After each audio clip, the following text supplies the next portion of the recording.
नमस्कार दोस्तों, आज हमारा यूट्यूब पर वीडियो कक्षा 12 के लिए इतिहास का पेपर 2024 का। तो देखिए, मैं इनका आंसर बताता हूँ और आप नोट करते जाइए कौन सा गलत हुआ और कौन सा सही हुआ। ठीक है, पहला प्रश्न है कि ये सारे एक नंबर के। सिंधु सभ्यता का स्थान कालीबंगा निम्न में से किस राज्य में? कालीबंगन ये किस राज्य में स्थित है? ये प्रश्न पूछा गया है। कालीबंगा, तो आपको राइट आंसर करना था बी। ये बी हो जाएगा। मेरा थोड़ा सा मोटा हुआ है, ये मैं छोटा कर देता हूँ आपके लिए। ठीक है, ठीक है, आपके ये होगा बी, राजस्थान में। ठीक है, फिर दूसरा प्रश्न है, मोहनजोदड़ो बस्ती कितने भागों में विभाजित थी? अब आंसर बताओ जल्दी फटाफट कमेंट के अंदर। इसका आंसर होगा आंसर ए, 2 भागों में विभाजित थी। ये 2 भागों में विभाजित थी। ठीक है,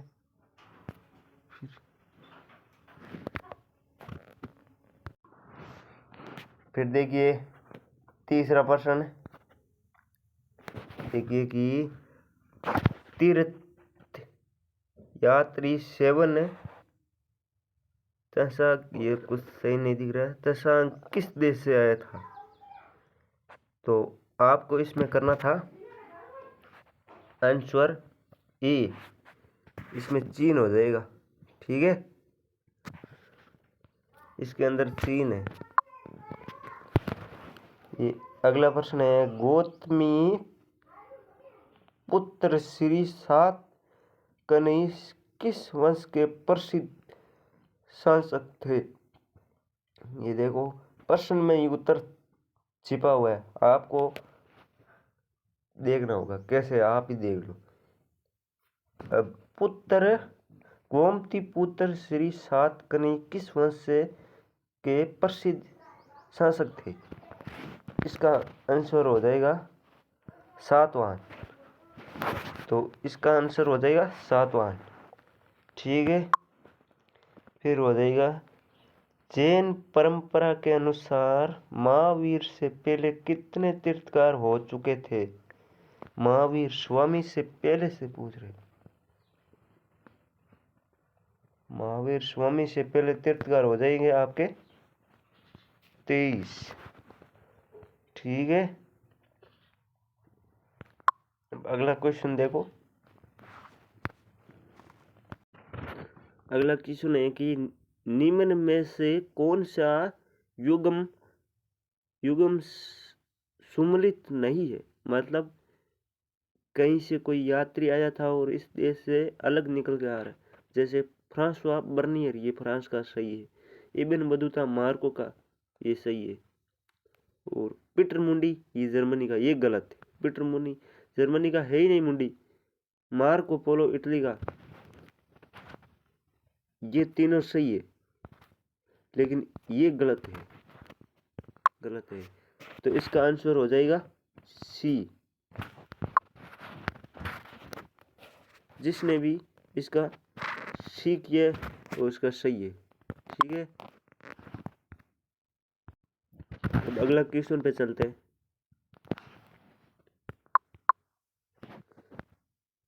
अगला क्वेश्चन है, travels in the Mughal empire ग्रंथ किसने लिखा था? मतलब ये लेखक कौन है और ये किसने लिखा था? तो इसका आंसर हो जाएगा, पीटर मुंडित नहीं है, दुर्त बारबोसा नहीं है, एंटोनियो मानतरस नहीं है। इसका हो जाएगा फ्रांसवा बर्नियर। ठीक है, फिर अगला क्वेश्चन है, इब्न बतूता को किस शहर का काजी का न्यायाधीश नियुक्त किया गया था? आप ही बताओ। आगरा, दौलताबाद, औरंगाबाद, दिल्ली। तो इसका आंसर हो जाएगा ए, दिल्ली। ठीक है। विजयनगर साम्राज्य की स्थापना किस वर्ष हुई थी? अब इसका थोड़ा बहुत मैं भी बता देता हूँ। विजयनगर साम्राज्य की स्थापना हरियर तथा बुका ने की थी 1600 ईस्वी में, और वो संगम वंश से थे, और ये संगम वंश से थे, और इसकी स्थापना हुई 1336 में। तो आंसर बी राइट हो जाएगा इसका। ठीक है। फिर किसने यवन शब्द का प्रयोग किन के लिए किया जाता था? मतलब पूछ रहे हैं कि यवन शब्द है ये किसके लिए प्रयोग किया जाता था? यूनानियों के लिए, अंग्रेजों के लिए, फ्रांसीसियों के लिए, और संघों के लिए।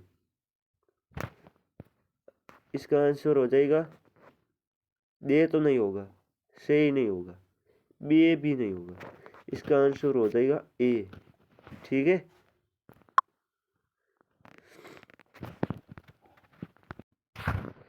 फिर अगला क्वेश्चन पे चलते हैं। बंगाल में स्तंभरारी बंदोबस्त कब लागू हुआ? स्तंभरारी बंदोबस्त ये कब लागू हुआ? स्तंभरारी बंदोबस्त कब लागू हुआ था? तो इसका ए है 1790, बी है 1793, से है 1795, दे है 1799। इसका राइट आंसर हो जाएगा बी 1793। ठीक है।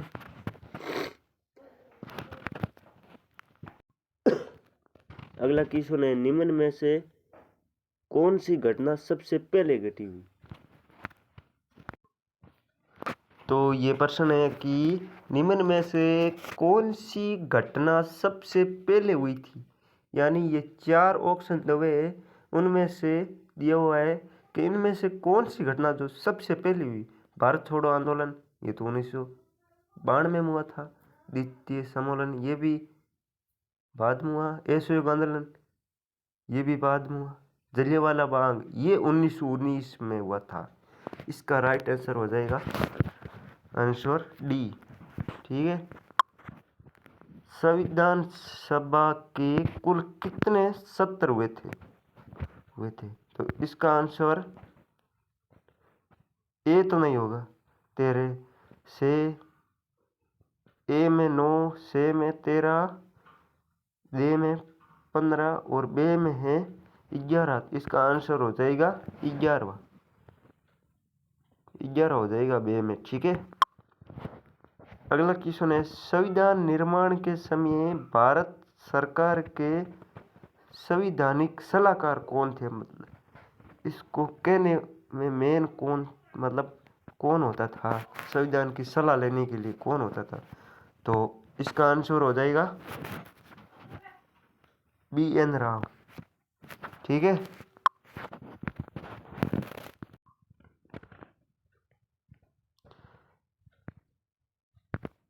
अगला क्वेश्चन है, सिंधु सभ्यता में सामान्य नामक से पत्र बनाए जाते थे। इसका आंसर हो जाएगा सरट नामक से। ठीक है। मद्रास को पहले किस नाम से जाना जाता था? दसपुरम। इसका मैं लिख देता हूँ, दसपुरम। कैसे भी लिखो तो ठीक है, दसपुरम। अगला क्वेश्चन है कि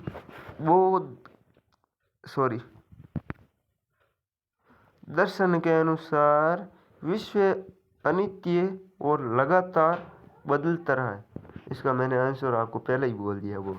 तो इसका आंसर हो जाएगा बौद्ध। ठीक है। अगला क्वेश्चन है, MP में ब्रह्मवंश 1800 ईस्वी में एक अभिनेता तथा पुरातत्वविद द्वारा किया गया। तो इसका है इसका आंसर हो जाएगा करण मैकीज कॉलोनी, नहीं कॉलोनी, हाँ ठीक है, करण मैकीज कॉलोनी, ठीक है, इसका आंसर हो जाएगा। अगला क्वेश्चन पे चलते हैं।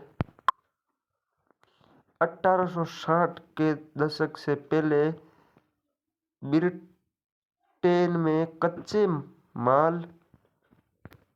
माल के तौर पर आयात की जाने वाली समस्त, आगे कुछ लिखा हुआ दिखाई नहीं दे, समस्त क्या लिखा, कणाई क्या नहीं, 3/4 भाग आता था। तो कहाँ से आता था? इसका आंसर हो जाएगा अमेरिका। इसका आंसर हो जाएगा अमेरिका। अगला क्वेश्चन पे चलते हैं। अगला क्वेश्चन है, सहायक संधि द्वारा 1758 में तैयार की गई एक व्यवस्था थी। तो इसका आंसर हो जाएगा वेलेस्ली।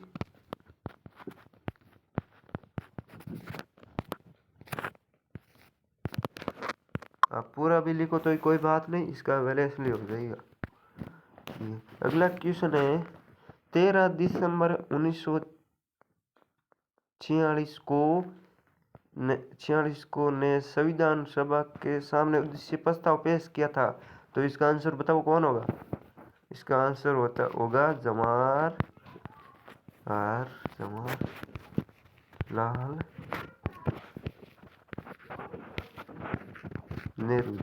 नेहरू हो जाएगा, ठीक है।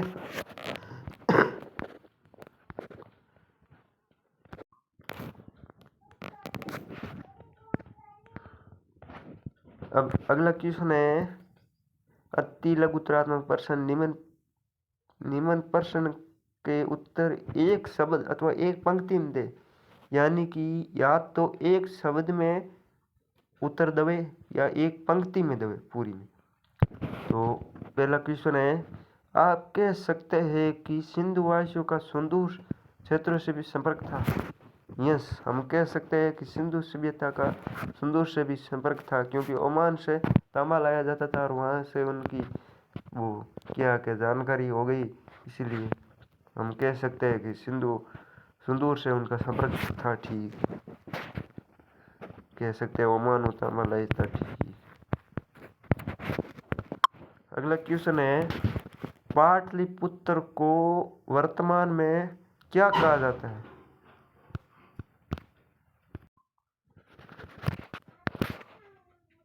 अगला क्वेश्चन है कि पाटलिपुत्र को वर्तमान में क्या कहा जाता है? तो इसका आंसर हो जाएगा पटना। बहुत सरल है ये प्रश्न। मातृवंशिकता का अर्थ क्या होता है? बहुत सरल है। माँ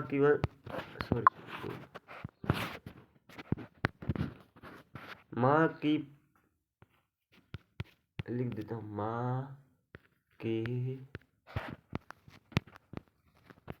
वंश की परंपरा से जुड़ी हुई होते उससे मातृवंशिकता कहते हैं, ठीक है, इसका हो जाएगा। अगला क्वेश्चन है, इब्न बतूता के अनुसार दावा डाक क्या व्यवस्था थी? वो एक पैदल डाक व्यवस्था थी।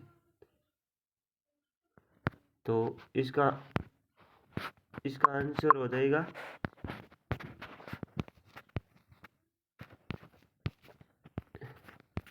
पैदल डाक व्यवस्था, ठीक है, पैदल डाक व्यवस्था। अगला क्वेश्चन पे चलते हैं। शेख निजामुद्दीन औलिया की दरगाह किस क्षेत्र में? यानी पूछ रहा है कि शेख निजामुद्दीन औलिया की दरगाह कहाँ पर है? तो इसका आंसर हो जाएगा दिल्ली, ठीक है। गोपुरम किसे कहते हैं? तो इसका आंसर हो जाएगा कि गोपुरम से आप क्या समझते हैं, कोई भी क्वेश्चन डाल सकते हैं। गोपुरम किसे कहते हैं? तो इसका आंसर हो जाएगा गोपुरम किसे कहते हैं? मंदिर के प्रवेश द्वार को गोपुरम कहते हैं। ठीक है, बट वीडियो कोई लंबा बत रहा है, वो कोई बात नहीं, मैं जल्दी से आपको बता दूं। मुकदमा या मेंडल शब्द का प्रयोग किसके लिए किया जाता था? मुकदमा या मेंडल शब्द का प्रयोग किसके लिए किया